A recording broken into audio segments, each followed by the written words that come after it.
Hello and good evening and welcome to Committed and Covered All Things Marriage and Family Talks. Hey, so hi ladies. Hello. Hey girl. Hello. Hey Shadell. Hey girl. Hey. So today guys, I have my beautiful co-host with me, Chantel. Hello. And Miss Kimberly Jacobs. Hello. Which many of you already know, and if not, these are two by Family Ministries co-leaders with us. So they serve with Family Ministries with us. And so we welcome you. So come on in. Yes. And join us for this conversation tonight. I think the topic, which we're going to talk about in just a few minutes, is a topic that many of us as wives have talked about, maybe amongst ourselves or even to ourselves. And so come on in, ladies. Come on in the room. Come on in the room. Come on That's in right. the room. Right. For this hot topic here. That's right. And so the topic for tonight, guys, is the wife I am versus the wife I thought I'd be. That's right. Yes. The wife I am versus the wife I thought I'd be. Yeah. How many can relate to that topic? How many can relate to that topic? Wow. I think a lot of women can relate. Yes, I definitely Yes. Absolutely. And I see in the chat, Marsha said it's been a minute. Yes, we unfortunately weren't able to have Committed and Covered last month, so we had to move this topic to this month. So come on in. I see we have Yvonne. I see we have Marsha. Oh, I even see Avery Jacobs. Avery. Hey, hubby. We're glad you're in the chat today, Avery. Yes. So come on in. We see you, Mr. Jacobs. So welcome. I see Miss Jess Impress. Thank you for joining us. Yes. And so again, this evening, guys, we're going to be talking about the wife I am versus the wife I thought I'd be. So ladies. Before we said I do, most of us had this picture of the kind of wife that we thought that we were going to be. Thought that we were going to be perfect, patient, peaceful, you know, all of those things, right? So, but then real marriage showed up, right? Real marriage showed up and it gave us a dose of reality where in that reality, there was growth and then there was some grace, okay? And so today our conversation is going to be centered around the journey from expectation versus reality, growth and sisterhood. So balancing all of those things without trying to burn ourselves out, which we're going to talk about that, but also embracing the wives that we are and not who we thought we would be. Right. Okay? Yeah. Oh, and Mr. Jacobs said he was waiting on this, okay? Right.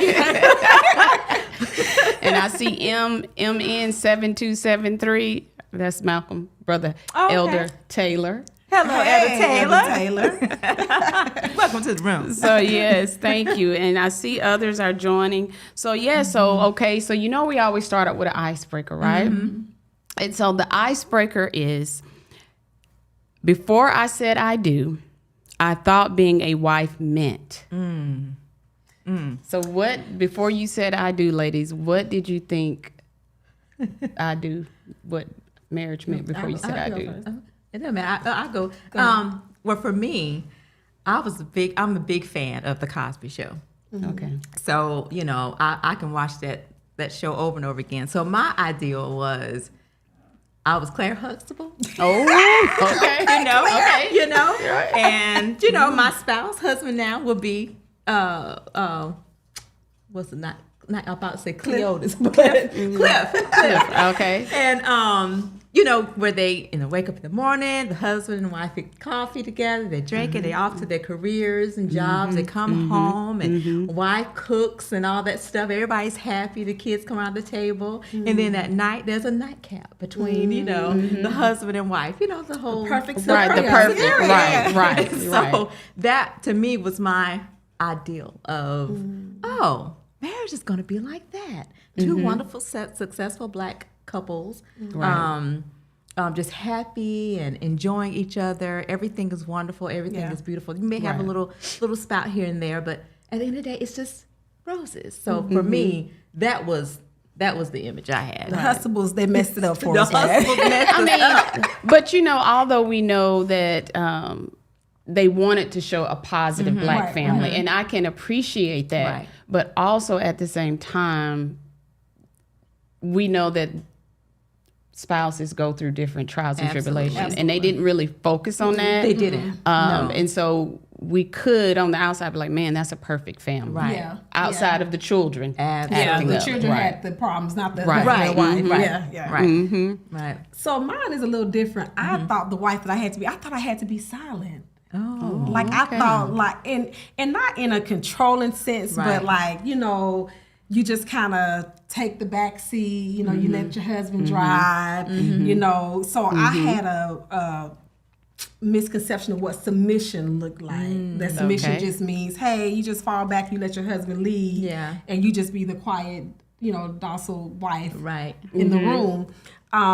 So that's what I thought I had to be. Okay. But of course, we'll get into that. My husband probably think I actually talk too much, and he's on here too. I know. I I see him, and boy. I see the husbands in here just blowing the chat I know, up. So blowing the ladies, if chat y'all see up. them in the chat, that's them. Yeah. But for me, I thought that I was going to be this perfect wife that cooked every day,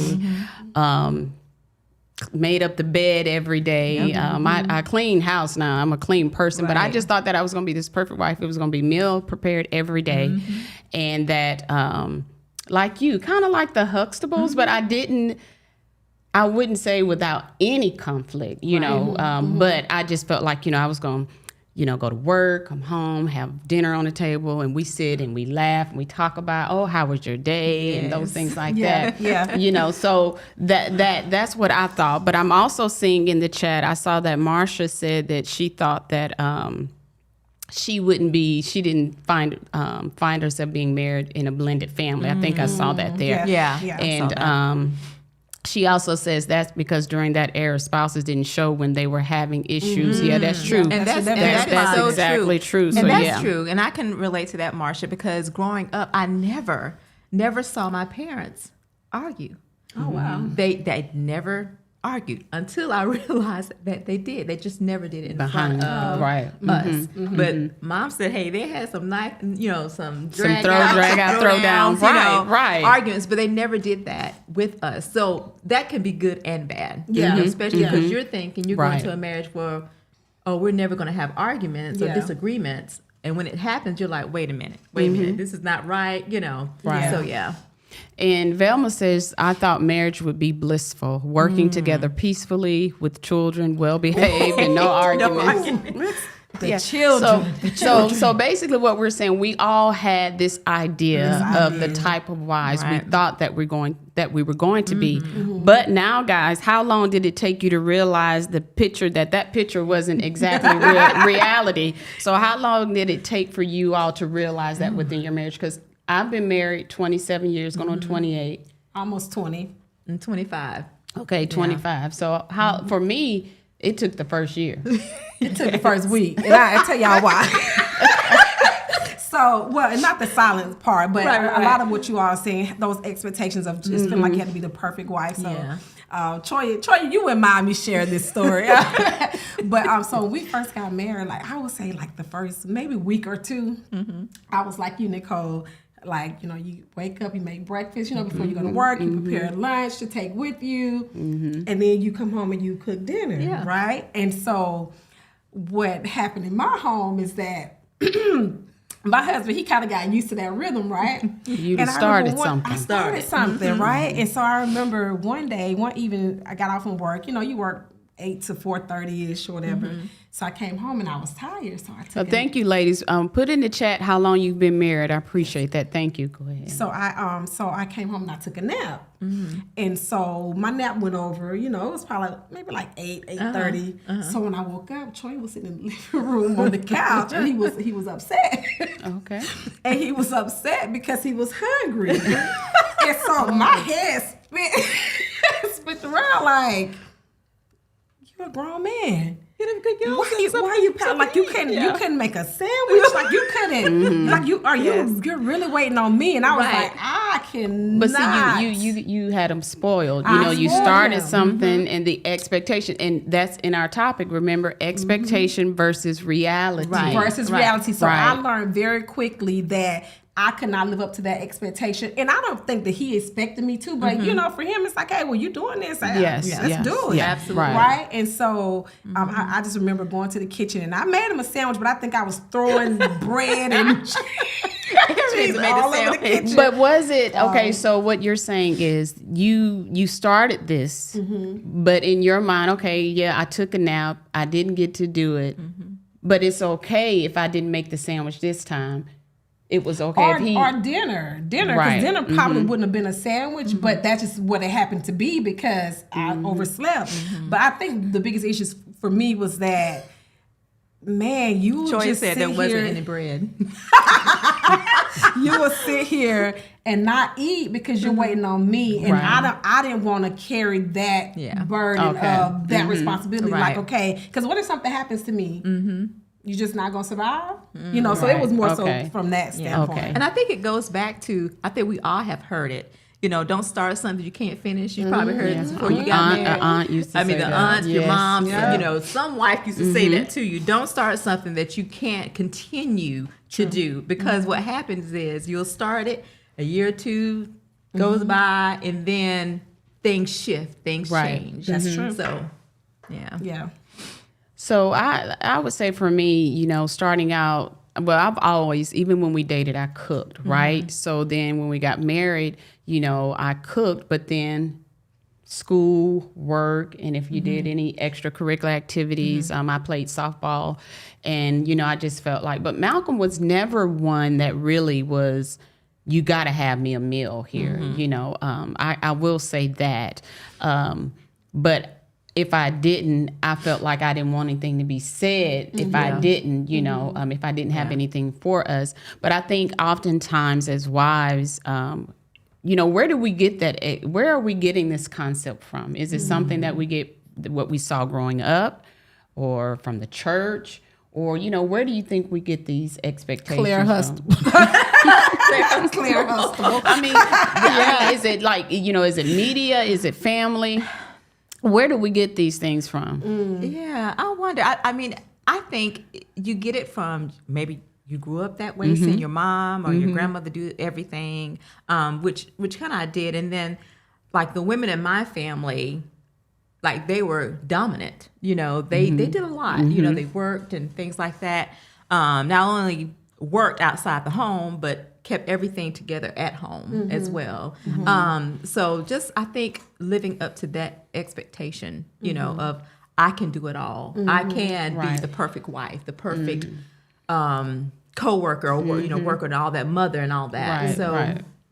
I think that's a burden that you put on yourself, really. Well, and I Yes. think the way that people paint the picture of the Proverbs 31 woman Yeah. too, that makes Yeah. you feel like, okay, man, Right. she was just Absolutely. perfect. Like she Right. did Yeah. all things. She made things with her hands. She tended to her Yeah. kids. Yeah. She made food. She sold. She made money. Like, how are you working? But How she you- had helpers. But she had helpers. So that's had the helpers. part. That's the part that they don't share with us, Don't right? share. So, Yeah. so now, but see, we get a helper and we're lazy, Right. you know what I'm saying? Absolutely. You know, And Absolutely. I see in the chat someone says Sister Taylor has a strong will passed down. So basically, so basically he's saying that it was passed down. But I grew up in a female dominant home, but the women had to take charge. Yeah. And that's what I saw. But at the same time, I also saw the side that I knew the side that I didn't see growing up from my mom and my aunts, that softer side where I don't want to have to take charge if I have a good husband that's going to do that,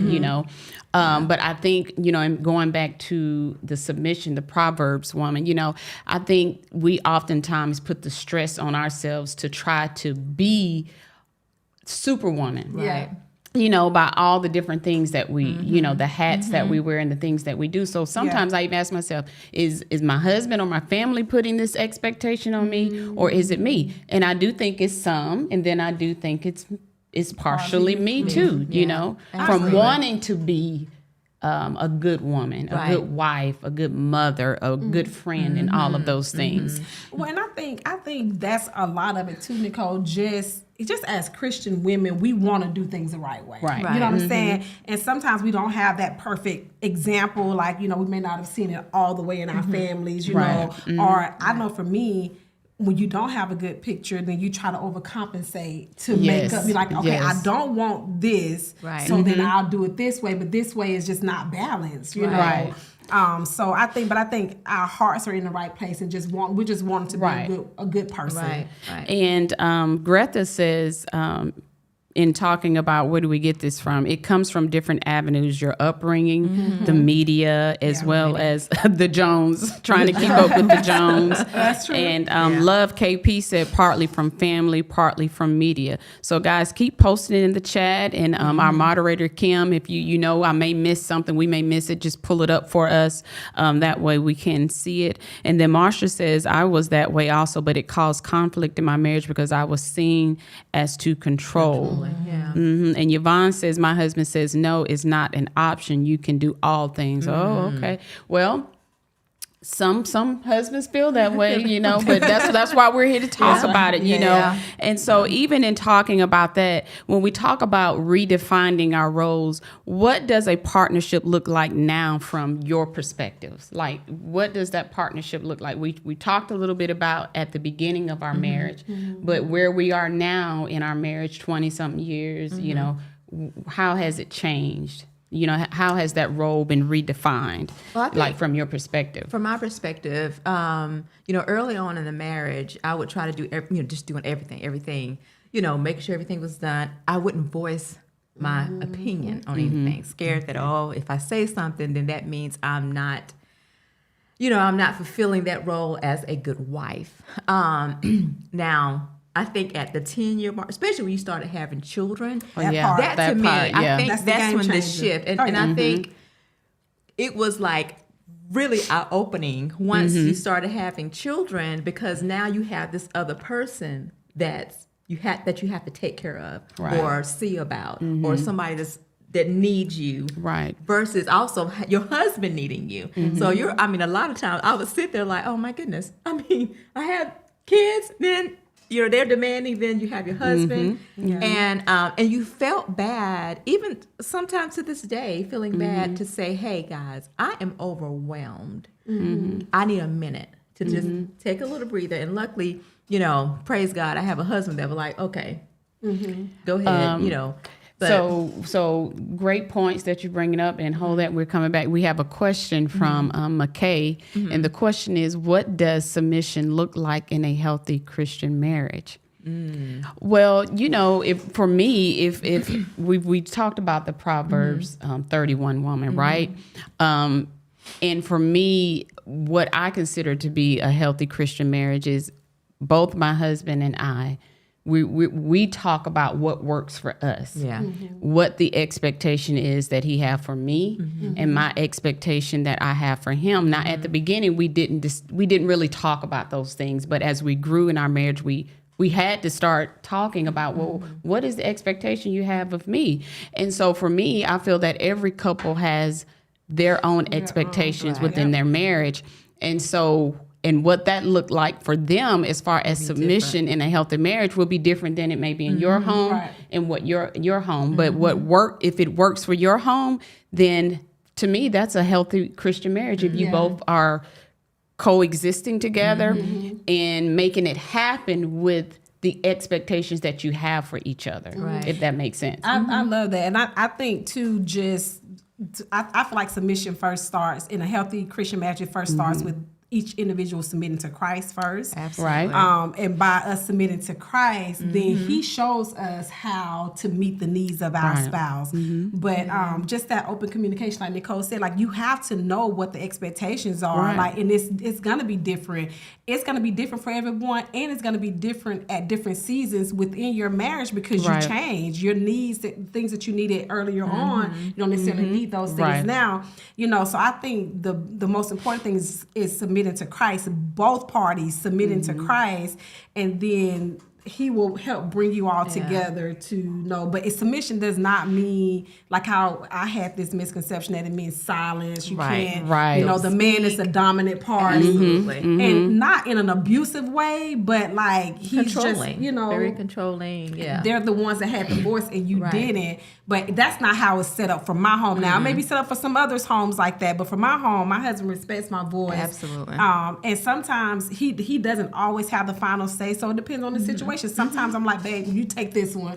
Or sometimes we'll come together. So it's just working as a team with Christ in the center. And Malcolm, he said, submitting equals agreement, not control. And that is so true. That is very important. Like for me, control that wouldn't work in my household. Mine it wouldn't work in mine. No, that doesn't work in mine either. But you know, there's a way, and has a season, I would say seasoned. There's a way to say things, and even I have learned, you know, there's a way you can say things and still get your point across. To still, you know. And then even what Elder Taylor said about submission is not control, because oftentimes, you know, when we think of submission, you know, for me, I've heard people say, you know, oh, your husband is the head, he is the head, and we are to follow as wives. And of course, I do understand that if we trust our husband and if they are keeping their eyes on Christ. But also I find does being submissive mean that I don't have a say? No.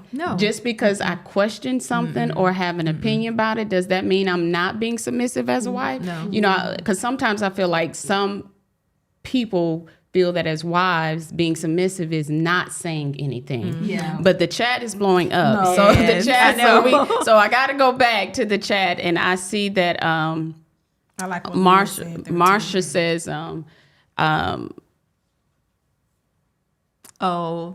I still struggle. We've already answered that one. And Marsha says, I still struggle with that question because with having our own business and husband being gone a lot, I have the responsibility and load of everything. And so, yes, you're having to take on those responsibilities because of your situation. And I don't see anything wrong with that. Because I feel like, too, sometimes you're going to give 50-50 as a couple. You're going to give 100, 100, both of you heads on. And sometimes it may be 60, 80-20. 80-20. That's right. I don't think it's ever 50-50. I don't think it. Right. No. And I'm saying either way. I'm saying it could be the husband or the wife that's, on that 80 and the husband on that 20. It just all depends in that season that you're in. Right. And Leah asked the question, submission is related to respect. And I don't think respect is taught in a concrete way for women to take into marriage. How do I literally exude respect to my husband? What actions are disrespectful? But I think that's a question like it goes back to you knowing your spouse and your spouse knowing you. Yeah. Like, I know there are certain things that my husband may think that's disrespectful that I don't do. And he knows that there are certain things that's disrespectful to me that he doesn't do because we've talked about it, or it may have happened not knowing that it was disrespectful, but until it was brought to my attention or it was brought to his attention. Right. So I think that's more of a matter of talking to our spouses to let them know, hey, this comes across, this is disrespectful. And you have a conversation about that. I think one of the things that, and this is just me and my husband, from me and my husband's perspective, like men feel disrespected, especially when they're treated like kids. You know, like they are men. Like they don't want to be talked to like they're, you know, Children. our 11-year-old and 6-year-old Right. daughters. They want to be talked to like men. Absolutely. You know, because they carry a heavy role. You know what I'm saying? They carry a lot of responsibility. Really and truly, the responsibility really rests on their shoulders, right? And so I just think that they want to be just respected, just as a man in general. Right. You know, so. And then, Leah, if you go back, thank goodness for technology, if you go back to some of the committed and covered episodes, we've had some episodes pertaining to what men 2 months ago, what men really want.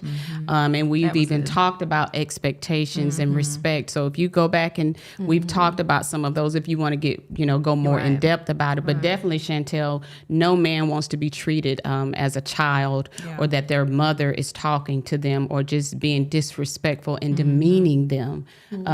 I don't want to be with a man that I can do that to. Right, and it's the flip side. That's why we said it's about knowing your spouse and you all communicate, because we don't want that either. We don't. We We don't don't want want that that either. Yeah. And hi, Scott. I saw you say hello, laughing house. And Leah said also, being submissive is also tone, attitude, and demeanor. Body language is everything, and that is so true. I mean, for both. The tone, definitely. And I can say that, and hubby, don't get me. But my husband, his voice volume is always here. They do. Their voices go up. So Yeah, I have to tell him often, hey, your tone. Yeah. You gotta bring that in. Sometimes I hit him if we out, just kind of tap on him a little bit. But and also for me, I mean, I have to watch my tone. But definitely, I agree with Leah on that one. Yeah, and Velma says that partnership now for me calls me to lay down a lot of my expectations and allow my husband to be in his natural role, and me not feeling like I have to carry some of the heavy weight. And Velma, and that could be too, how you were raised. Again, I was raised in a female-dominated household, and I had my mom, and most of the women had to lead. And so that's what I saw. But when I met my husband and we married, I had to realize, okay, some of these things I don't have to do. He's here. He has it. He's a good man, a God-fearing man, and I've seen him in his relationship with Christ. So this is I'm going to let him lead, and just chill, Yeah. Marcy Smith said, my husband and I have been married for 46 years, and I had to learn how to be submissive to my husband because I was strong-willed and want to do things my way.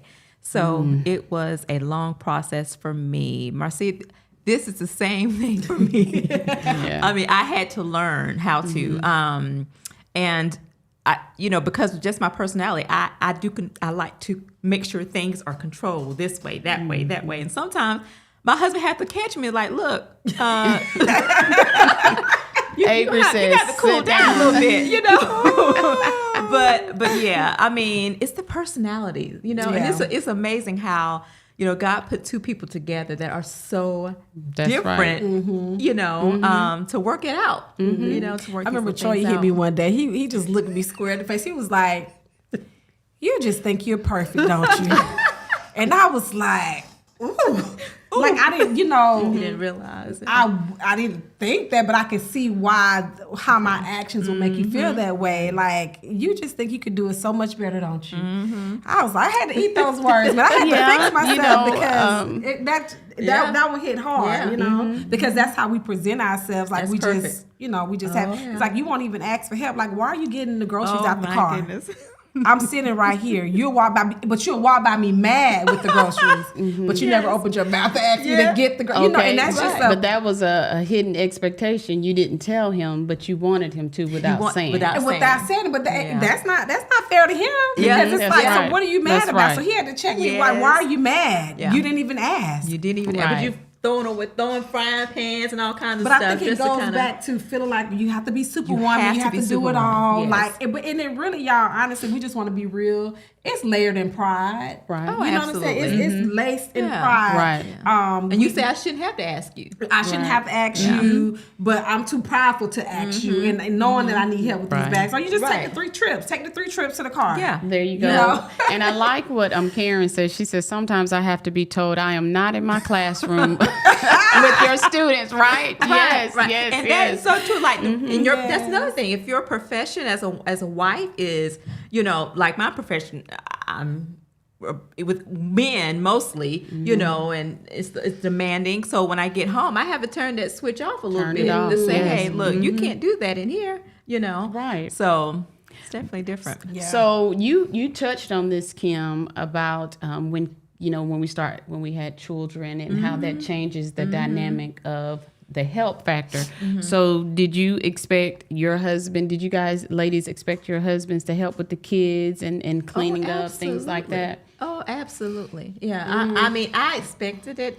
I think for me, my husband, I didn't have to tell him. He just kind of knew, kind of joined in. Now, there was times, I had to mention, well, can you help with this? Can you help with that? More specifics. Yeah, Okay. but mainly, I mean, he just kind of joined in and said, hey, look, these are both our children.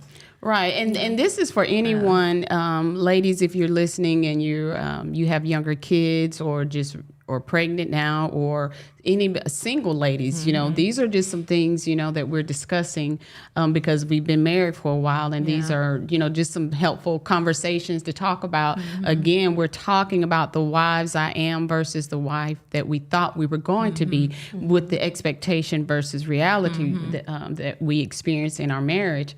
And I know when we first started having children, I was at home for a year. Cleaning was fine, everything was fine. But then when that second one came quickly, Yes. I didn't think I was going to be, get pregnant that fast, and it happened. It was different, Yeah. And so I talked to Malcolm, and I was like, "Hey, babe, I need a little more help in this area now that we have 2." And so what we would do is we would sit down, because we both were in school. Right. Both working and then having children, right? So we both sat down and we would look at our schedules and say who can do what, where. But then it still was not 50-50, like what you talked about. And like you said, it's never 50-50. And I don't think it's ever 50-50. It's never 50-50. Some months you may do 80, Right. and then your spouse is Absolutely. doing the 20%, so, but it's a give and a take. It's a give and take. So, yeah. I think, and my situation was similar to yours. I stay home with both my kids, and so just having the expectation that, okay, your husband, he's the one, he's out working, he's making the money, you're staying at home, so you're at home all day. But let's not get it twisted. No. Like, being a stay-at-home mom is Right. work. Like, honestly, I work harder at home than I did going to a out. job. Going to a 9 to 5, and right. so I had to realize that I can either ask for help or I'm going to burn out. Yeah. And I'm not going to be any good to anybody. Right. So for me, it was more so asking for help, asking for help. So it made, and then when Rain started going to school, it's like, okay, Troy, we had days where he dropped off, and days where he picked up, and it helped tremendously. Yes. Yeah. So there's a question: should we give up the 50-50 and lean into giving and taking, a give and take principle? So I wouldn't say give up the 50-50. I say, again, it goes back to what works for you and your husband. And again, there were some times when Malcolm was 75-80% and I was bringing in the other part, and then the roles would be flipped. But again, to me, you have to do what works for your family, and everybody's family is totally different. And so, but it's a partnership. And if you both are giving, I say don't focus on the 80 or 20. Right. You know, it just flips, you know? Yeah, I would say everybody show up every day 100. There you go. Yeah. Show up every day 100. That way you won't. And if your 100 is 20%, I'll take it. That's right. You know what I'm For saying? that I'll day. take that for that day. Yeah. But you know what I started doing? I saw this video on Instagram, and it was like an older couple, but they were a seasoned couple. And she said that she was taking care of her parents, working, and I think they had young adult children. But she said when she would get home, her and her husband would say, she would tell him, you know, I only have like 50% to give today. And he would say, okay. So that meant she was able to cook dinner and do the things. But she said if she ever walked in the door and said, I only have 20% today, that meant that she didn't have the will to cook, do anything. And he would make up the 80%. But if he said he only had 20% that day and both of them said 20%, then they would sit down and have a conversation like, okay, so we need to look at what is causing us to be empty and not be able to give to each other when we get home. And I really like that. So what Malcolm and I started doing, like I would get home or at home, working from home, and I was like, babe, I only got 20% today. I don't have it to cook, do anything. And he would say, okay, well, I got it. But so we started doing that because I felt like that, you know, you're letting each other know this is where I am today. You know, and you have to really be able to assess the room with your spouse. You know what I'm saying? You know, because you know if your husband has had a bad day, a hard day at work, you know, you don't want to dump on him with. So tonight dinner may be takeout, and that's okay. See, we'll look at that like, oh, you're lazy, you don't want to cook. We are going to eat out tonight, and it's okay, and it's fine. That's right. It's okay. Yeah. You know, okay. and just being accepting of, you know, sometimes you have to pivot. You know, You have to. You have to pivot. Yeah. And with other dynamics, like I said, the seasons of marriage, not only do we have kids, like we're in a season, I would say, Nicole, of when you factor in perimenopause, menopause, and all this other stuff that you're factoring in. That's when I think you really, because you shift. Your spouse change, you definitely change. So like, Ava and I had to have a talk about like this perimenopausal, you know, issue. Yes, you know, it's I real. mean, because he walk in the door, I'm ready to like wait. You know, I'm here and there, and he's like, okay, something's wrong here because you're up and down. But you have to talk about that and those feelings. absolutely. So. Yeah, and we have I think I saw a question from Orville that says, what skill / communication, etc., did you learn from your parents' marriage that you incorporate into your marriage? Well, you know, my mom was married to my sister's dad. My dad passed when I was younger, but that wasn't a good marriage. So for me, what I learned from it was the opposite of communicate and less dysfunction. Less dysfunction. Yeah. So. And for me, for learning from my parents, I guess from my mother, it was very, and still is to this day, very, submissive, and, dad is like control, I guess control everything, where mom just kind of sit back. And that's one of the things that was a good and bad thing. I never wanted to be like that in my marriage. I wanted to be the partnership, and not just have my husband, doing everything while, but so that for me. Yeah. And for me, I learned that you don't talk. I learned that you don't talk about your problems. You don't talk about anything. And I actually brought that into our marriage. I think I talked about that one time. I brought that into our marriage. It didn't last long. It didn't work because it would have really ruined my marriage if I stayed there. You know. So I like Nicole, I learned a lot of things of what not to do. What not to do. And not to, my parents are great and they're still married, but and honestly, what they have works for them. They've been married for 47 years. It works for them. My mom said works that. I would die. I would die too. I would die. Yeah. But I told my dad I would be married to him. I even told my dad, I love you, Daddy, but I just couldn't do it. But it works. But like my mom said, it may not be the picture that you may like on the outside. That's right. On the outside looking in. Right. Yeah. You have to respect that. Yeah, you have to respect that. And then you do what works for your household. Everybody do their own thing. We're all That's happy. right. Yeah. And I like what Leah says that's the good baseline of communication. It's the foundation for sure. Look how often Christ talked to God. We should be consistent in communication as spouses. Definitely praying together as couples, waking up, going to bed, praying together. And then Greta says that plant the seed of Jesus Christ, and there will 100% be, as I look back to see the hand of our loving God as I raise my children, and I want to shout hallelujah. So yes, thank you for that. And go ahead. I'm sorry. No, and I was just going to say, Velma says, I learned that I did not want the negative aspects of marriage. I learned what not to do. And then we have a question from Juliet. She says, where do you all suggest you learn if you had no one to learn from? Oh, look. Ooh, I think for me, surrounding yourself with godly marriages, friendships. Like we're sitting here, but we truly have a friendship. Husbands that work, to strive to be good husband, good Christian men. I think surrounding yourself with that truly helps. And keeping God focused, staying in the Word. I heard, I forgot who was the author of this quote, but he said, marriage is to make you holy and not happy. I mean, that it truly is. It's not just to make you happy. No, it's to make you holy. Yeah. And I've always said that there's two things I believe that God has given us to keep us on our knees and to keep our eyes on Him is marriage and having children. That's it. Being parents, you know.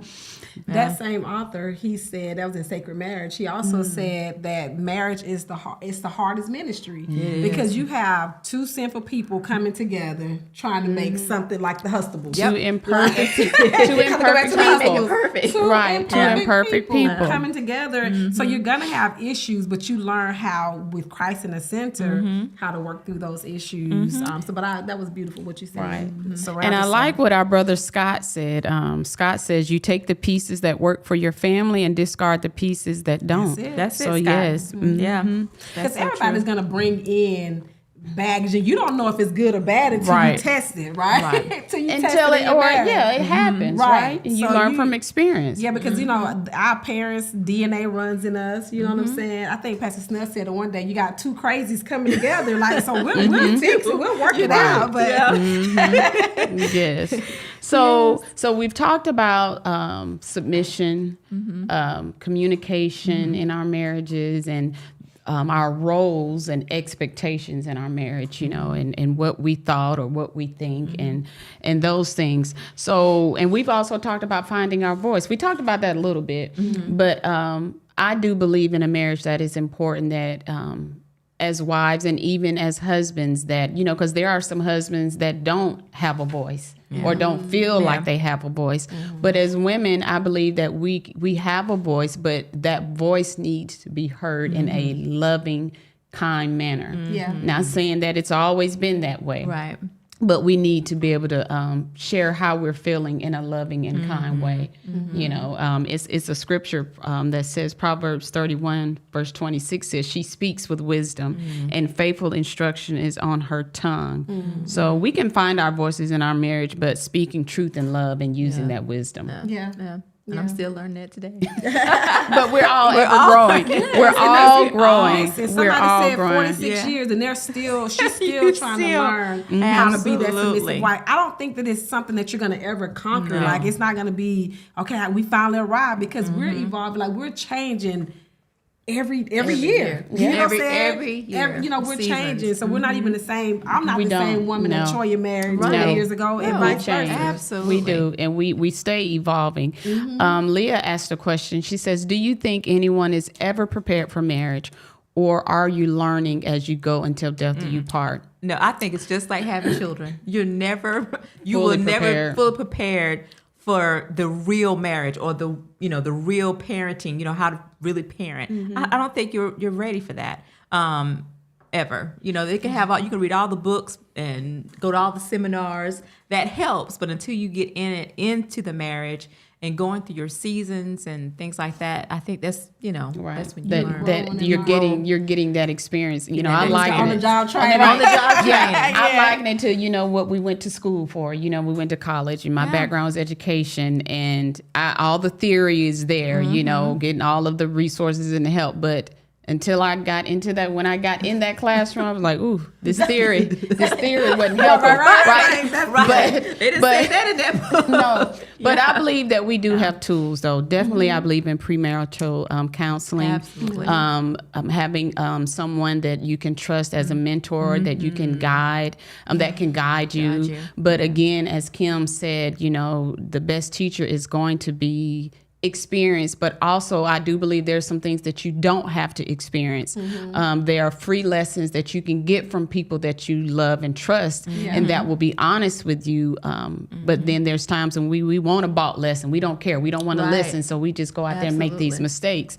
But experiences, it's going to happen. Yeah, and someone said normalize therapy. Right, therapy. Don't be is afraid to do important. therapy. Definitely. You don't have to wait until things are falling apart. I mean, tune it up now. Just to keep it going. Therapy. I was gonna say, was it Leah that asked that question? Leah, I think it was Leah. I'll just say, I think if you come, I don't think you'll ever be prepared either. But I think you just have to come in knowing that we're in it for the long haul. I think you have to have a good work ethic. Absolutely. You come in, I'm gonna give this all that I have. Cause see, in society now, it's so easy to just be like, I'm out. I'm like, giving up. The first little.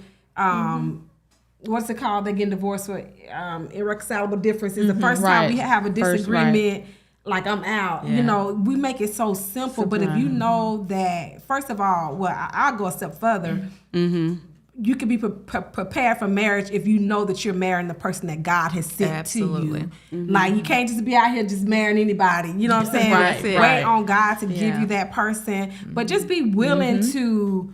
Be willing to say, hey, I'm in it. I love this man. I love this woman. To the guys, I love this woman. And I'm just in it to the end. And it's going to be ups. Now, our vows even say it, till death do us part. That's good, bad, ugly, rich, worse, poor. Like we might, everything. all of it. all in between. All in between. Right. Just being willing to fight for your marriage. But the main thing I think is just being in tune with God and knowing that the person that you're with is the person that God has. Speaking of for God-centered, Gerthen Ford had mentioned, she asked the question, how do you navigate in a marriage where one spouse is more biblical knowledge than the other?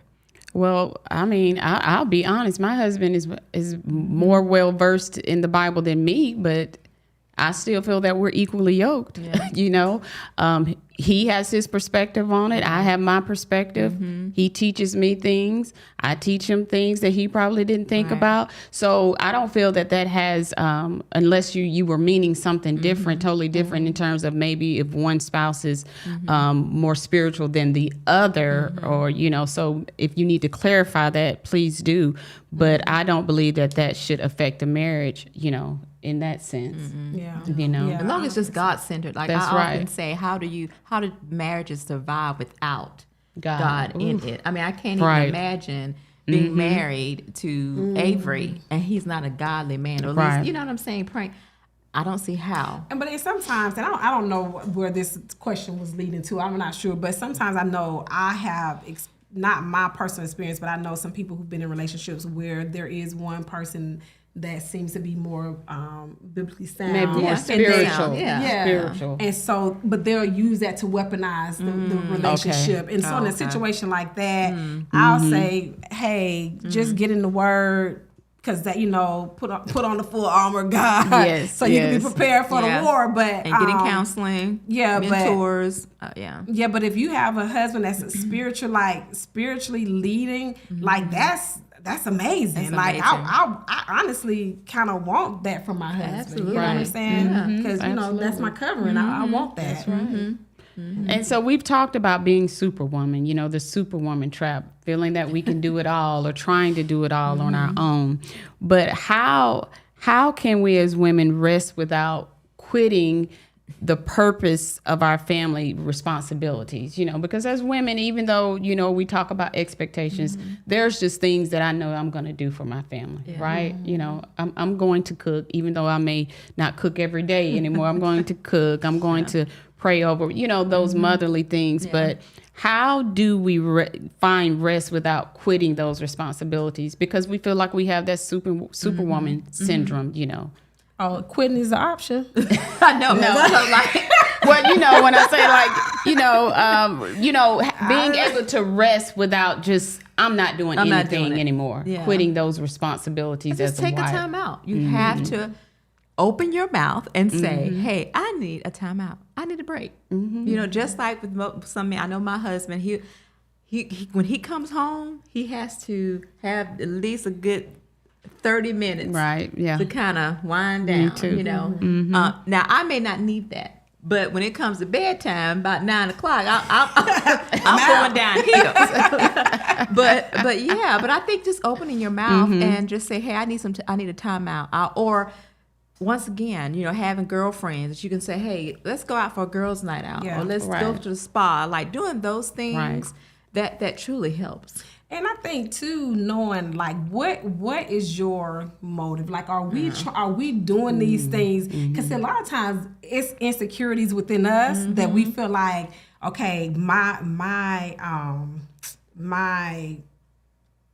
person that I am is hinged on if I'm a good mother or not. Right. You know what I'm saying? And so I feel like just kind of removing the guilt that you might make a mistake. And then, like, what are some things that you can tolerate? Can you tolerate that your kitchen might not be clean before you go to bed? Right. That's and how I need to learn. You know what I'm saying? And that's okay. Or can you tolerate tonight dinner is a hot dog and some green beans? You know, you might see what just I'm be a saying? piece of chicken. Like, or just a piece of chicken. Right.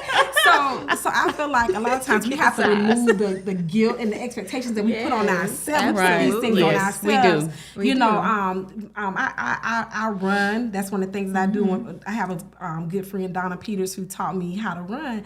And when I'm going a certain for a certain distance, I'll get tired, and she will say, "Rest in your run." And I couldn't. I had to process what she was saying. So what it meant is you don't stop. You just slow down. Just slow down. You just slow down, but you're continuing to move, right? And so I use that within my home, in my marriage. Like I'm across the finish line, but you know what? I might trip over this basket of laundry. That's right.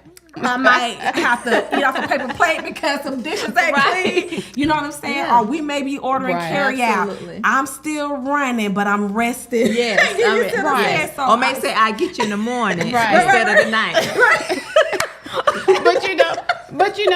But really, it sounds like what you're saying, both of you are saying, is that we have to give ourselves grace. Yeah. And sometimes it is what it is. You're tired, and when I get like that, I just tell my husband, I'm like, hey guys, you're on your own today. You're on your own, or I'm tired. I don't feel like doing anything today, and it's okay. And we have to have grace with that, and have understanding. And then also too, we need to look at what do we have on our calendar that is causing this, that we need to scratch some things off. That part. We need to, and maybe we have 15% to give to our family in terms of the responsibilities. But Nicole, it still goes back to the expectations that we put on ourselves. Like, why do we move like machines? Like, God never called us to do that. Yeah.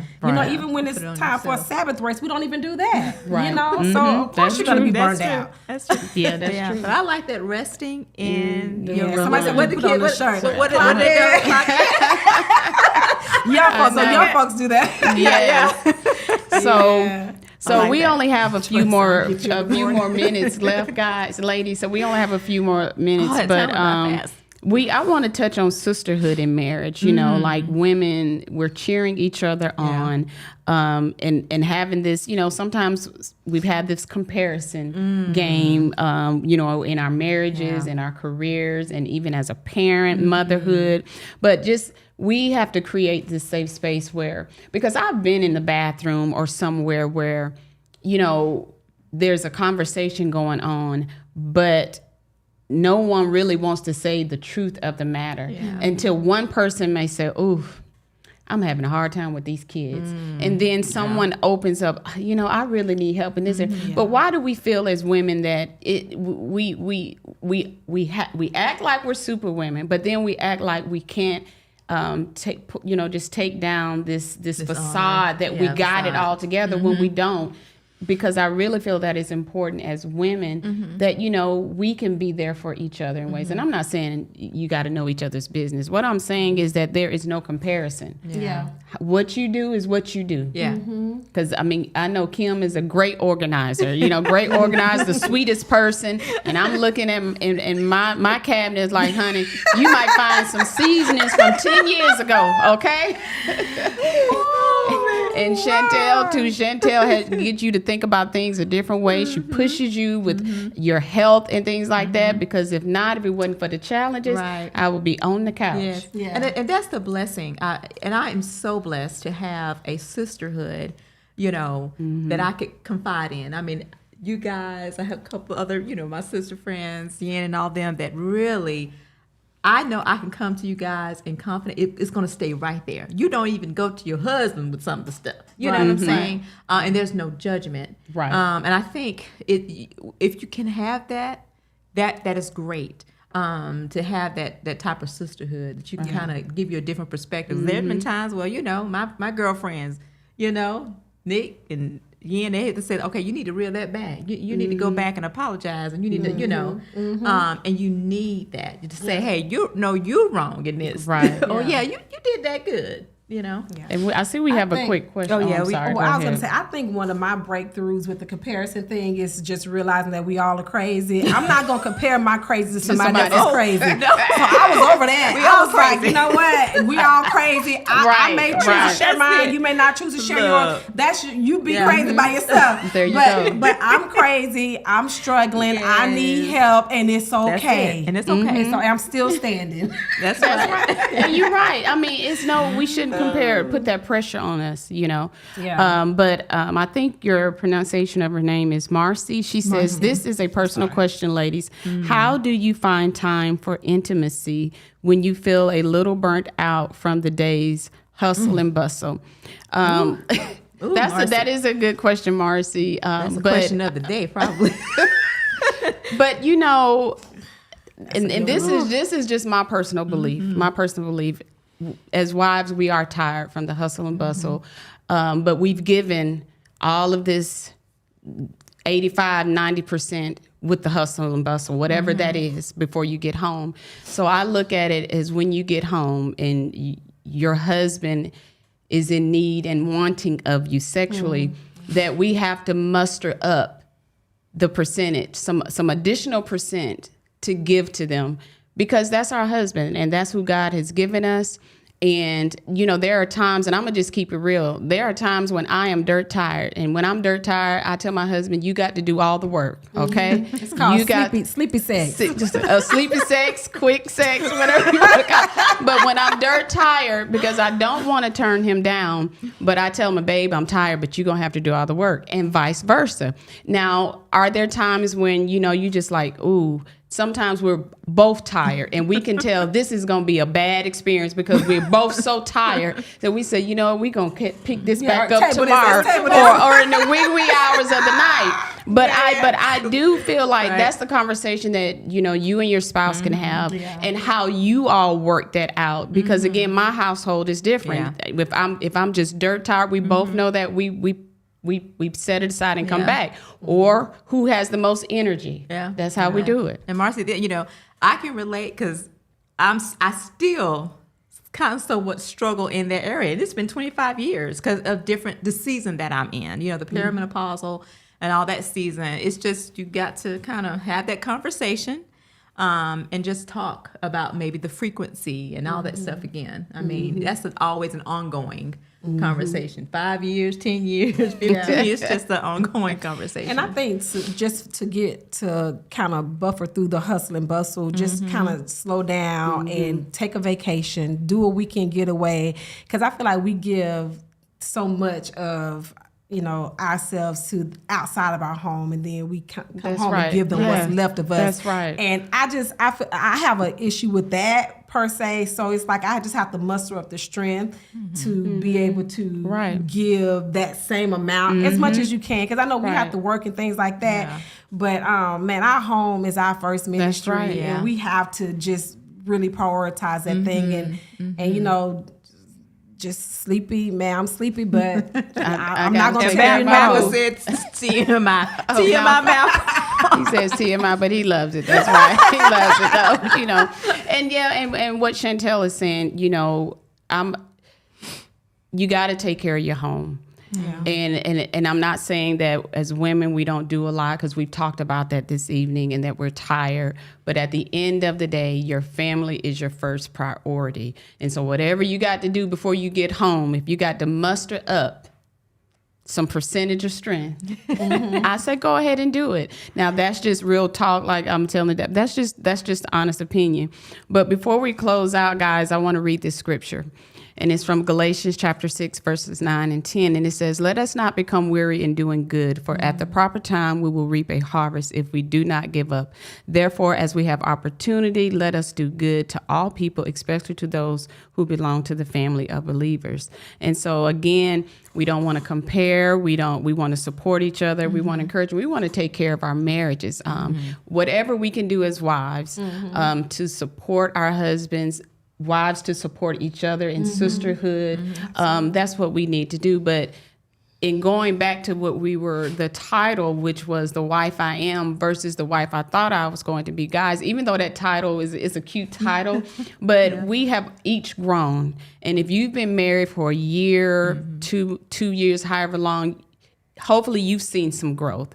And so we might not be the wives that we thought we were going to be, but I will say we are 3 good darn wives sitting up here that, you know, as long as we're trying and giving ourselves up Drop to us Christ some love daily. in the chat, That's husbands. right. Yes. Come on, Abe. Come on, Abe. I got you tonight, boo. Come on, Abe.